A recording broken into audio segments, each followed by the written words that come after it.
Did you hear about the Bolt driver being hijacked and strangled to death? So, on 11th of February, an e-hailing Bolt driver, Isaac SATLAT. So this 22-year-old student, this is him here, Isaac, poor Isaac, young boy. So this guy's a Nigerian, and he was doing e-hailing as a extra income for himself to pay off his studies. So on 11th of February, he picked up a woman, one of the suspects. But later we figured out there was more than just a woman. It was two other culprits, two male suspects.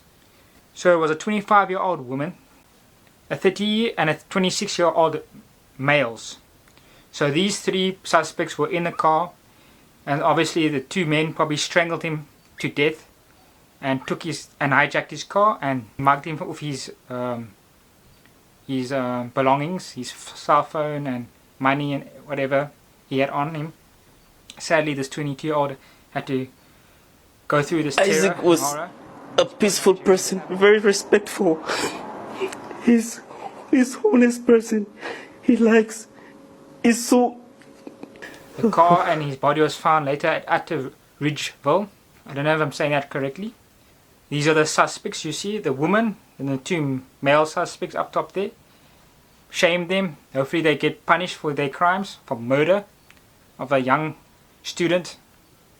And supposedly the law now states that e-hailing people must brand their cars with their service and their profiles and stuff. So maybe like now the taxis will know who is a Bolt driver, who's an Uber driver, who's a thing, because the information will be on the car now. And they're going to be targets not just for the public, but for the taxis that don't like competition. So now the taxis drivers will know who are the Bolts and Ubers and what other services are out there.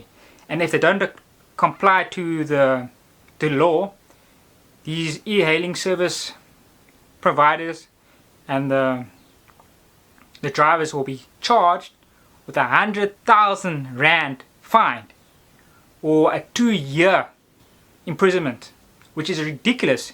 Such petty crime and being charged ridiculous amount, like people being unalived and raped and also all sorts of other things. They're getting minuscule punishments like 5,000 rand fines and 1 year imprisonment, not even 10 years. You see, the law is in South Africa is not right. It's not calculated right. So I don't know.